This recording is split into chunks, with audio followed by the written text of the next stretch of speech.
Principal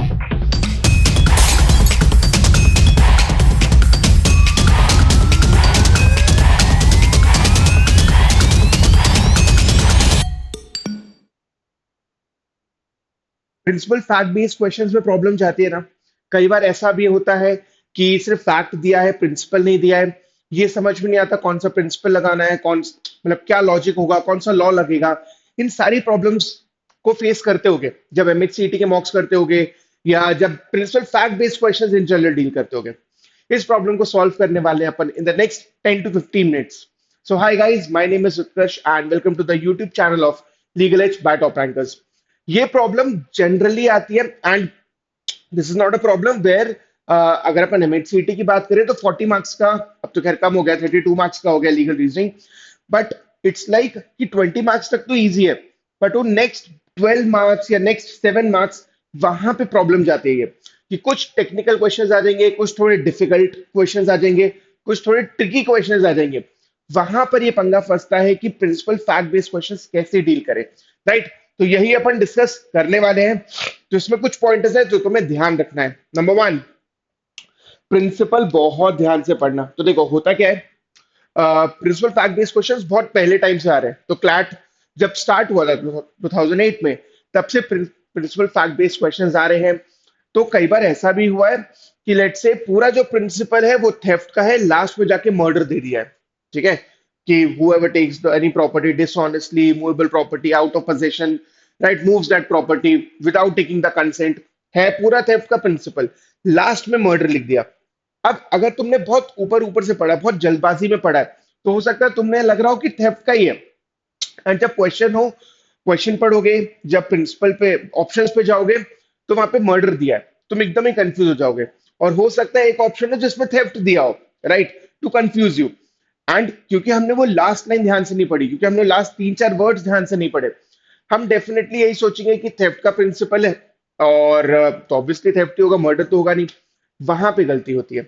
just ensure कि जब भी आप प्रिंसिपल पढ़ो, आप उसको पूरा कंप्लीट पढ़ो।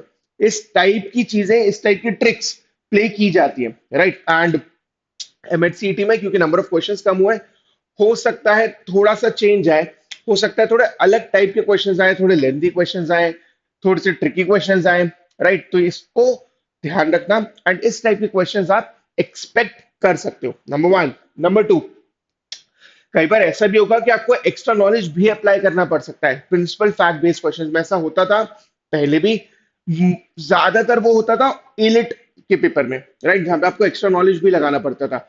अब हम समझेंगे कैसे कि सर कौन से क्वेश्चन में एक्स्ट्रा नॉलेज लगाना है, कौन सा नहीं लगाना है। तो यहां पर बहुत ध्यान से ऑप्शंस पढ़ना। ठीक है, usually what happens is 90% of the time आपको नहीं लगाना पड़ेगा एक्स्ट्रा नॉलेज, राइट। इवन हो सकता है सारे क्वेश्चंस में ही हो कि नहीं लगाना पड़े, बट वो एक दो क्वेश्चंस हो सकते हैं जहां पर एक्स्ट्रा नॉलेज लगाना पड़े। अब वो कैसे समझोगे, वो आप ऑप्शंस ध्यान से देखना, राइट। हो सकता है बाकी 3 ऑप्शंस एकदम ही वेग हो, एक ऑप्शन हो बट वहां पे थोड़ा एक्स्ट्रा नॉलेज लगाना पड़ रहा है। दैट कुड बी कि मर्डर का प्रिंसिपल दिया है, एक ऑप्शन है जहां पे ग्रेव एंड सडन प्रोवोकेशन के बारे में बात की गई है, राइट। एंड जो फैक्ट है वहां पे भी ग्रेव एंड सडन प्रोवोकेशन समझ में आ रहा है। तो आप ये एलिमिनेशन के थ्रू जो आपको ऑप्शंस दिए हैं उसको एलिमिनेट करके आप आंसर निकाल सकते हो, राइट। तो हम अगेन हमें सारे ऑप्शंस ध्यान से पढ़ने हैं। तो जैसे प्रिंसिपल ध्यान से पढ़ना है, ऑप्शंस भी आपको सारे ध्यान से पढ़ने हैं, क्योंकि जहां पर एक्स्ट्रा नॉलेज अप्लाई होगा वहां पे मिस्टेक ये हो जाती है कि हम बहुत ऑब्वियस आंसर चूज कर लेते हैं, राइट। हमें समझ में आ रहा है फैक्ट पढ़ के कि यहाँ पर ग्रेव एंड सडन प्रोवोकेशन है, बट प्रिंसिपल में तो दिया ही नहीं है। बट यहाँ पे ध्यान रखना कि एलिमिनेशन के थ्रू जब आप ऑप्शंस रीड करोगे, आपको रियलाइज होगा कि क्योंकि बाकी 3 ऑप्शंस बहुत वेग हैं, एंड इवन दो एक ऑप्शन है जहां पर थोड़ा सा एक्स्ट्रा नॉलेज लग रहा है, बट यस वो एप्लीकेबल है एंड आप उसको चूज कर पाओगे। नंबर थ्री, ऐसा भी होगा कि कुछ क्वेश्चंस हो गए जहां पे प्रिंसिपल इन दिया है ना। तो प्रिंसिपल फैक्ट बेस्ड क्वेश्चन तो ठीक है, आपको एक रूल दिया है, एक सेट ऑफ फैक्ट्स दिए जिसको आपको अप्लाई करना है एंड 4 ऑप्शंस के थ्रू आपके आंसर आएंगे। ऐसा भी हो सकता है कि प्रिंसिपल ये नहीं दिया, सीधे फैक्ट दिया, तो वहां पर थोड़ा एक्स्ट्रा नॉलेज काम आएगा। अगेन जो अपन सेकंड पॉइंट पे थे, एक्स्ट्रा नॉलेज आएगा काम। तो आपका ध्यान रखना, क्लैट में व्हाट हैपेंड वाज कि आपको ऑलरेडी पूरा पैसेज दिया होता था, उसमें इंफॉर्मेशन होती थी, उसी पे बेसिस क्वेश्चन आते थे। तो बहुत ज्यादा अगर नहीं भी पढ़ा है तो इट वाज ओके, राइट। अगर आपको टर्म्स आते हैं तो भी ठीक है। लेकिन यहाँ पर आपको थोड़ी एक्स्ट्रा नॉलेज होना चाहिए, राइट? मुझे पता होना चाहिए कॉन्ट्रैक्ट्स के बारे में भी, टॉर्ट्स के बारे में भी, क्राइम कॉन्स्टी के बारे में भी, right? So go through your books. तो आपने डेफिनेटली थ्योरी क्लासेस की होंगी। Just ensure that you go through your books once again, right?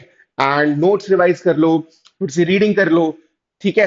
तो उससे काम बन जाएगा, बिकॉज जब प्रिंसिपल नहीं दिया होगा ना, वहां पे पंगा ये हो जाता है, एकदम भूला वाली फीलिंग आती है, समझ में नहीं आएगा क्या अप्लाई होना है यहाँ पर। तो अगेन हो सकता है फैक्ट में मर्डर दिया हो, ग्रेवेंस एंड प्रोवोकेशन दिया हो, तुम सोच ही नहीं पा रहे हो, तुम्हें समझ नहीं आ रहा है क्या हो रहा है, तुम्हें बस ये समझ में आ रहा है कि मर्डर है, दैट्स इट, और तुम मर्डर चूज कर लोगे।